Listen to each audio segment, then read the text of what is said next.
On the 14th April 1988, Kenneth Williams wrote a line in his diary that has never quite left the room. "Oh, what's the bloody point?" It was not a grand farewell, nor a theatrical speech. It sounded more like a tired sigh from a man who had spent a lifetime turning sighs into laughter. The next day, he was found dead in his flat in Bloomsbury, London. He was 62. To the public, that seemed almost impossible. Kenneth Williams belonged to the living noise of British comedy. The raised eyebrow, the flared nostril, the voice that could make one syllable feel like a full parliamentary debate.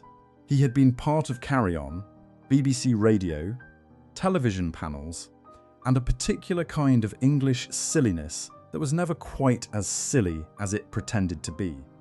Yet, behind the laughter was a private sorrow, written down with alarming honesty. His diaries did not show a man permanently basking in applause.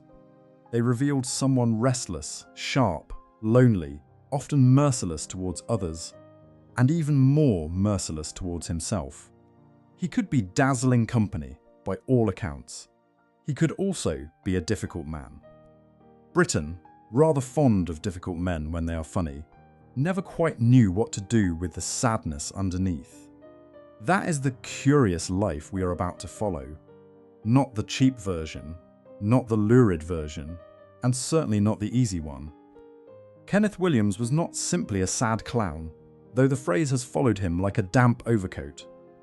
He was a craftsman, a mimic, a reader of class, accent, manners, and hypocrisy. He gave Britain a voice it instantly recognised, then spent years wondering whether that voice had trapped him.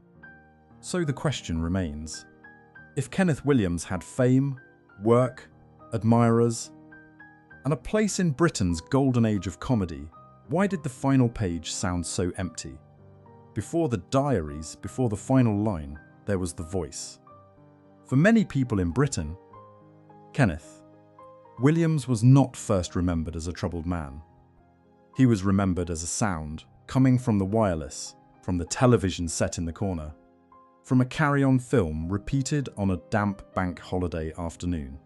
He had one of those voices that could not enter a room quietly.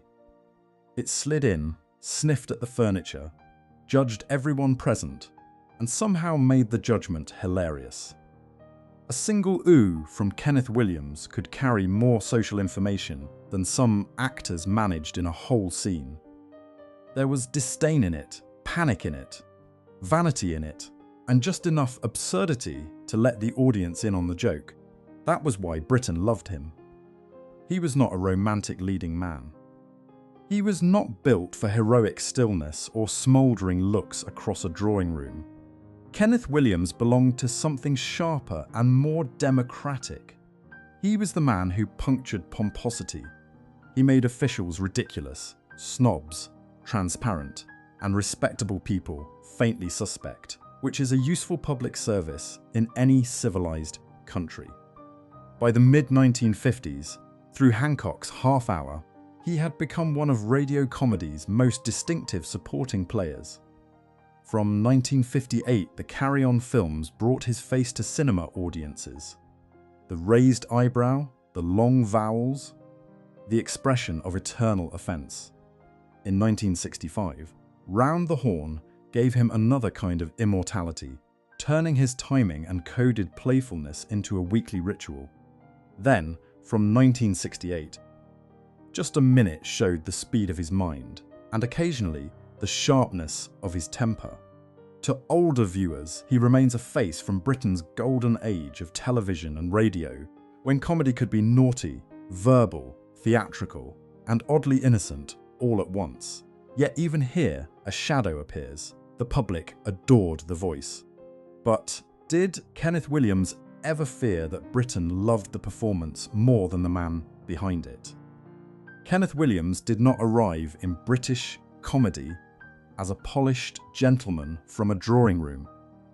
He came from London, born in 1926, and grew up around the streets near King's Cross and the Caledonian Road, where accent was never just accent. It told people where you belonged, what they expected from you. and how far you were likely to rise.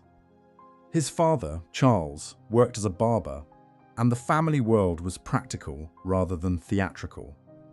There was not much room for grand artistic sensitivity, which is often where artistic sensitivity chooses to appear. Kenneth, however, was already listening. He heard class in vowels, ambition in politeness, fear in over-careful manners.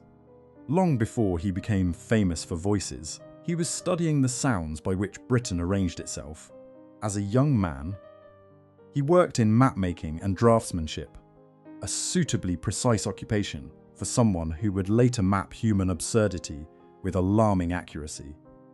Then came service in the army, including time with entertainments, where performance became more than an escape, it became a possible identity. By the late 1940s, he was moving through repertory theatre, learning timing, discipline, and the useful art of surviving modest rooms with unmoved audiences.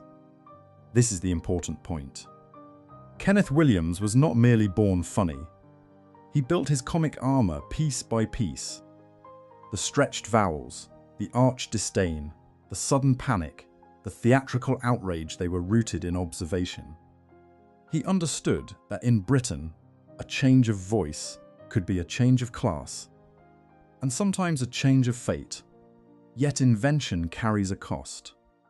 If you spend years creating a voice that makes people laugh, you may begin to wonder where your own voice has gone. Kenneth was stepping towards fame, but he was also stepping away from the boy he had been. The stage gave him freedom. It also gave him somewhere to hide. By the mid-1950s, Kenneth Williams had found the place where his odd gifts could become public property. In Hancock's Half Hour, first heard on radio in 1954, he was not the central figure, but he hardly needed to be. He could enter a scene like a draft under a door, irritating, unmistakable, and impossible to ignore. Radio suited him beautifully. It left the audience to imagine the face, while the voice did all the damage. He played clerks, neighbours, officials, and small men with large grievances. Beside Tony Hancock, he sharpened the world around the great comic pessimist. He made every minor interruption feel like an event. For a supporting player, that is a rather dangerous talent. Then came Carry On. From 1958, the series turned Kenneth Williams into a face known far beyond radio listeners. He appeared again and again, bringing with him the long vowels, the offended stare, and the glorious impression that civilization had disappointed him personally.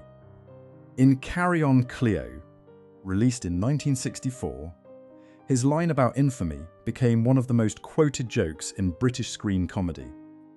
It was ridiculous, of course. That was the point. Yet his career was never only Carry On. In 1965, Round, the Horne gave him room for something more daring, more verbal, and more slyly subversive. His work with Hugh Paddock as Julian and Sandy became part of radio history, playful on the surface and far cleverer underneath. From 1968, Just a Minute revealed another side of him. Quick, competitive, precise, and sometimes prickly enough to make the game feel like a small constitutional crisis. This was his golden period, but it contained the old trap. The public loved the sound, the face, the routine, the Kenneth Williams effect. Fellow performers could see the intelligence behind it. Maggie Smith later spoke of him as an important influence. Still, the question remained. Had Britain discovered a great comic actor, or had it discovered a brilliant mannerism it never wanted him to leave? The most interesting thing about Kenneth Williams was not simply that he was funny. It was that his comedy often smuggled something dangerous into perfectly respectable British rooms. In Round the Horne, beginning in 1965, he and Hugh Paddock created Julian and Sandy, two characters who sounded breezy, absurd, and harmless, unless you knew exactly what you were hearing.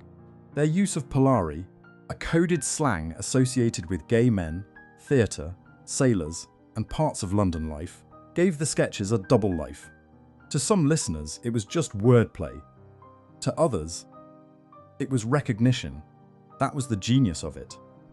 The joke could pass through the front door of the BBC wearing a good coat and a slightly wicked smile. But the world behind that laughter was not simple. In Britain before 1967, and for many years after, private identity could carry public risk. The law changed, but manners did not change overnight. Respectability remained a powerful little policeman, especially in a country that could tolerate almost anything if it was delivered in the correct tone of voice. Kenneth Williams belonged to that difficult moment. On the wireless, he could make difference, sound dazzling, witty, and almost ceremonial. In his diaries, however, the picture was far more troubled. He often wrote like a man inspecting himself under a rather unforgiving light. He could be cutting about other people, but he reserved a special sharpness for his own disappointments. This is why the old phrase, sad clown, is too small for him. Kenneth was not merely hiding tears behind a painted smile. He was living in a society that enjoyed his theatrical difference while offering him little peace in which to understand it privately.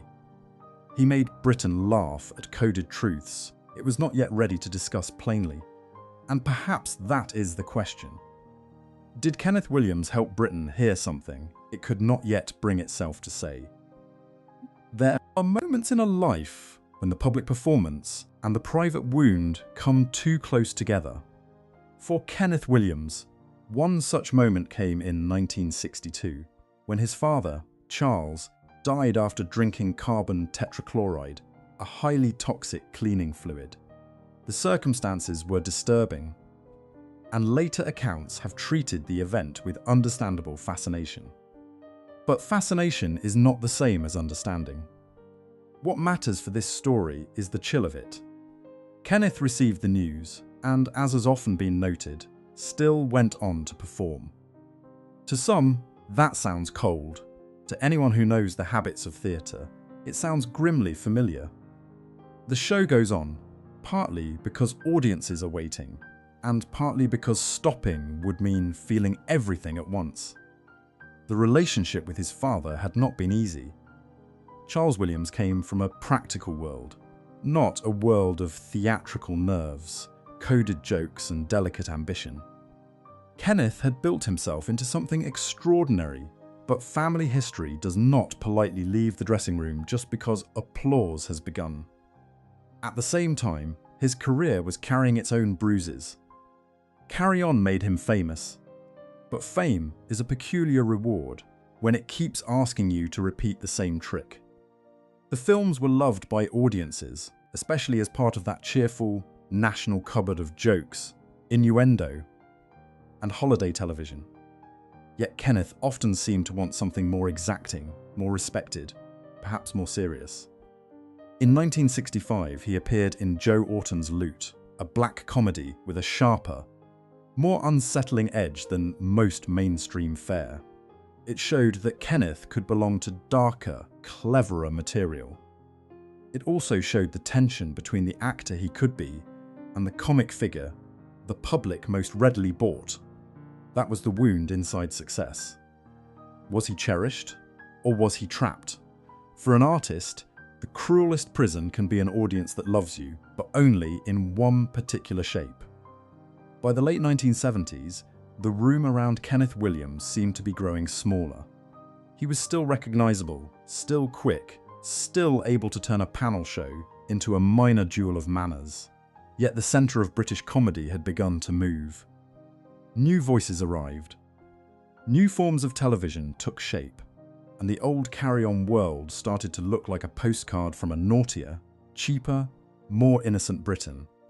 In 1978, Carry On Emmanuel became his final appearance in the series that had helped make him famous. It was not the grand exit an actor might wish for, but British comedy has rarely specialised in grand exits. More often, it leaves a familiar face standing under fluorescent light, wondering whether the joke has outlived the party. Kenneth did not disappear. In 1980, he published Acid Drops, a collection of sharp theatrical anecdotes. In 1985 came Just Williams, his autobiography. On radio, especially through Just a Minute, he remained a formidable presence. Fast, exact, wounded by interruption, and wonderfully unwilling to be ordinary. Even in later years, he could still sound as if civilization had let him down before breakfast. But the private life was narrowing.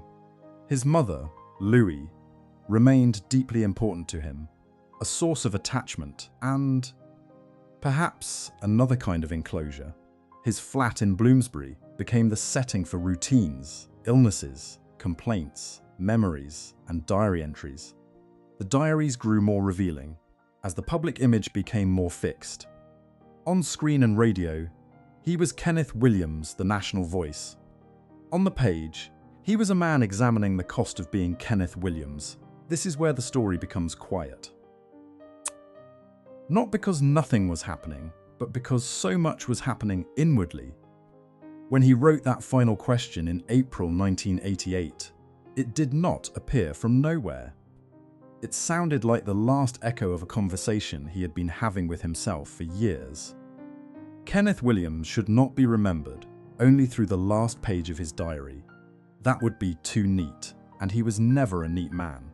He was untidy in feeling, exact in language, generous in performance, and often ungenerous in judgment.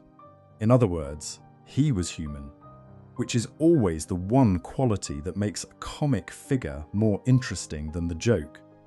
His legacy lives in several places at once.